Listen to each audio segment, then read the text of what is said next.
You are not lost. You are lulled, numbed, silenced not by violence but by softness. Comfort has become your sanctuary and your grave. You reach for it when life stings, when work waits, when meaning slips. But comfort in excess is not kindness. It is anesthesia. It dulls the pain, and with it, the urgency to grow. Nietzsche warned us. He saw the world drifting not into chaos, but into sedation, a civilization addicted to pleasure, repulsed by effort, allergic to discomfort. And in that seduction lies a trap deeper than suffering, a slow death that feels like peace. If you're not growing, it's not because life is too hard, it's because comfort has become your master. Comfort, as invisible controlled tyranny, doesn't always wear boots. Sometimes it wears slippers.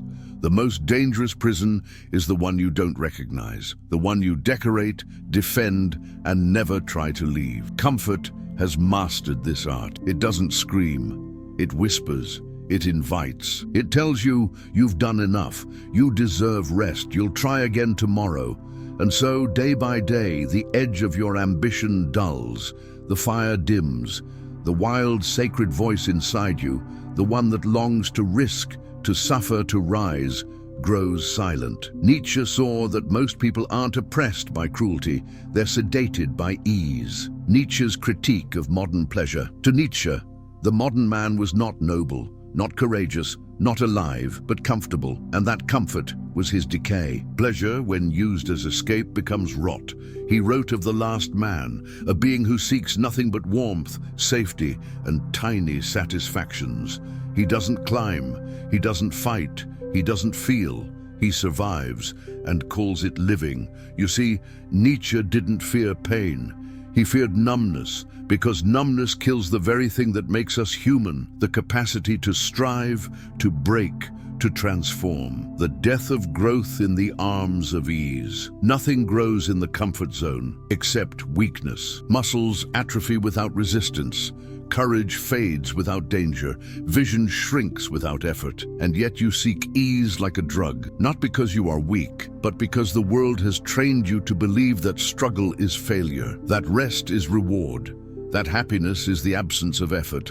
But Nietzsche's truth is brutal. The absence of struggle is the presence of decline. You either suffer the fire of transformation or the slow suffocation of stagnation. How comfort makes you forget you're dying. Comfort doesn't just delay action, it makes you forget time. You lose track of urgency, of mortality, of the sacred pressure of death. In the warm bath of comfort, days blur, potential withers, dreams become decoration. But you are dying, slowly, irreversibly, and every hour spent in unnecessary ease is an hour of betrayal, a quiet abandonment of your higher self. Nietzsche called on us to live as if our time were burning, because it is, and the clock does not care if you are comfortable, only if you are awake. The seduction of passive pleasure. It begins so innocently, a scroll, a snack, a show, a few seconds of relief. But pleasure, when passively consumed, is not innocent. It's a trap, a sedative, a slow corrosion of your will. Nietzsche saw this trap for what it is, not a reward, but a chain. When pleasure becomes your escape, it owns you. You no longer choose. You react. You chase stimulation like a moth drawn to light, not because it illuminates, but because it numbs. And with each indulgence, your hunger for meaning is replaced by a hunger for more of nothing. Why dopamine kills discipline? You were not built for constant reward. Your nervous system, your brain, your soul, they were forged in challenge, not comfort. Dopamine, the currency of modern life, is not evil, but it is deceptive. It teaches you to seek short-term hits at the cost of long-term strength. You get the feeling of progress without the pain of real transformation. And so, discipline withers. You don't need to try. There's a reward without effort, pleasure without depth, feedback without mastery. Nietzsche would spit at this, because the man who cannot delay gratification, who cannot endure tension, can never become anything worth remembering. The soul's hunger for struggle. Despite all the distractions, all the noise, all the comfort, something in you still aches, still stirs. That ache, that restlessness, that is your soul crying out for struggle. Because deep within, Growth doesn't come from what feels good. It comes from what hurts well, from the resistance that stretches you, the fear that tests you, the path that terrifies you. Nietzsche knew the spirit needs pressure, like coal needs it to become diamond. And in avoiding all discomfort, you've starved the deepest part of yourself, numbness disguised as happiness. You call it peace, but it's numbness. You say you're content, but it's surrender. You laugh, but your laughter is thin, shallow, distracted. This is not joy, it is absence. Absence of pain, yes, but also of life. Because real happiness is not freedom from tension. It is found within it. Nietzsche's happiness was not comfort, it was intensity, flow, the ecstasy that comes from aligning with your highest struggle.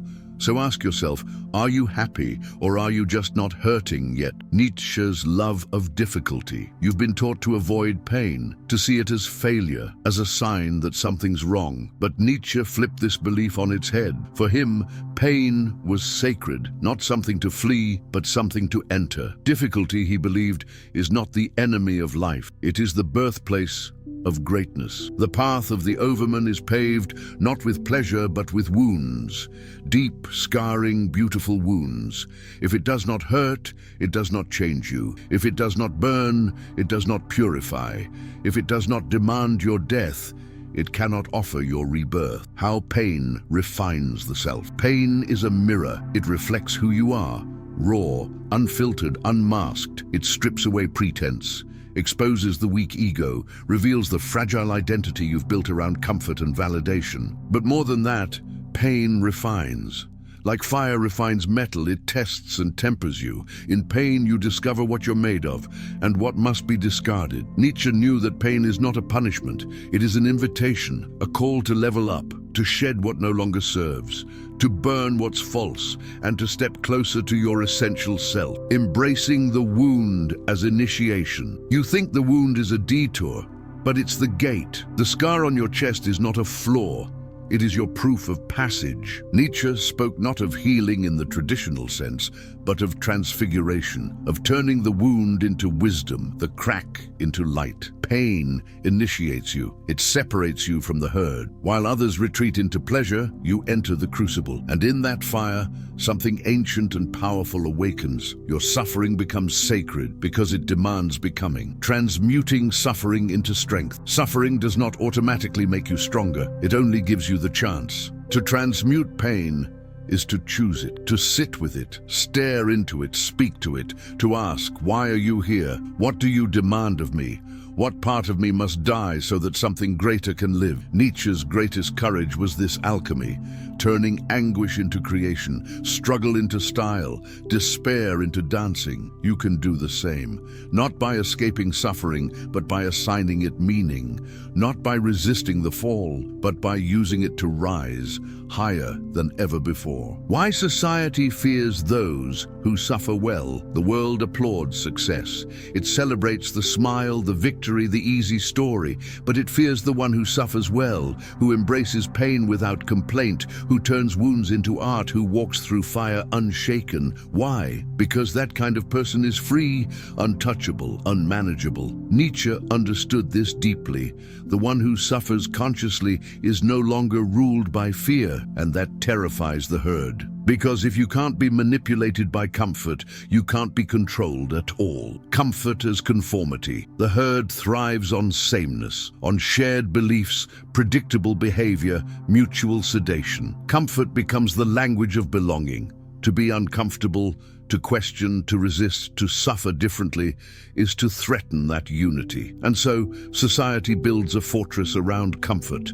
It elevates ease, medicates pain, demonizes intensity, not because it cares about you, but because your discomfort reveals its own cowardice. Nietzsche believed the masses would always resent the one who dared to live deeply, and that resentment comes wrapped in smiles, in norms, in expectations. Break them, escaping the anesthesia of mass culture. You are not only sedated by your own comfort, you are bathed in a culture of anesthesia, endless entertainment, constant noise, surface-level joy, shallow validation. It's not an accident, it's a system Mass culture doesn't want you to feel too much, think too deeply, or question too hard. It wants you placated, passive, addicted to the next hit of forgetfulness. But Nietzsche called for the awakening of the individual. He did not seek safety, he sought raw experience, even when it hurt.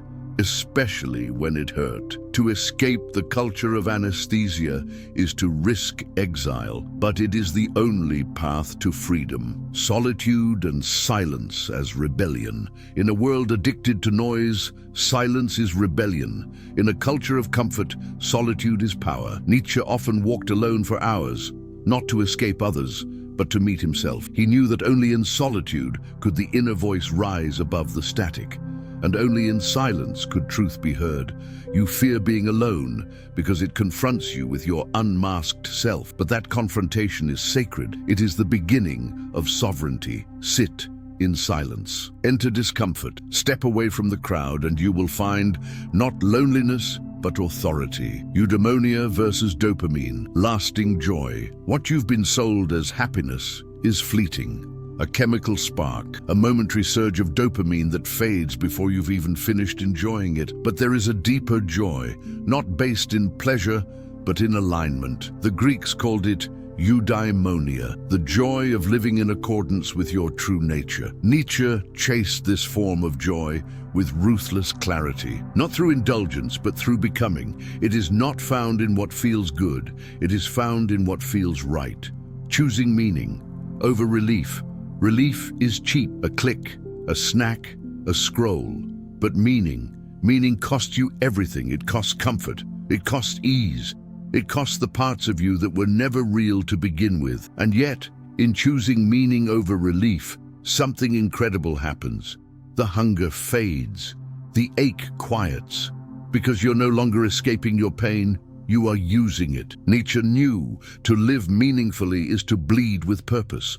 And in that blood, in that sacred cost, joy is born, not as escape, but as expression, creating ecstasy. Through discipline is often framed as denial, a restriction, a cage. But Nietzsche would say otherwise. Discipline is freedom through form. When you act with intention, when you harness your chaos, your pain, your fire, you don't become less human, you become divine. Ecstasy is not the absence of control. It is directed intensity. The writer who loses herself in the sentence, the runner who becomes breath, the sculptor who forgets the world. You can create this through commitment, through pain, through devotion, not by chasing pleasure, but by earning rapture. The overman's ecstasy, dancing on the edge of pain. The overman, Nietzsche's highest vision of man, is not the one who avoids pain. He is the one who dances with it, who finds joy not in comfort, but in mastery over discomfort. He turns suffering into style, struggle into art, pain into poetry. He does not flee the fire, he becomes it. And in that dance, wild, disciplined, sacred, he finds a joy that the herd will never taste.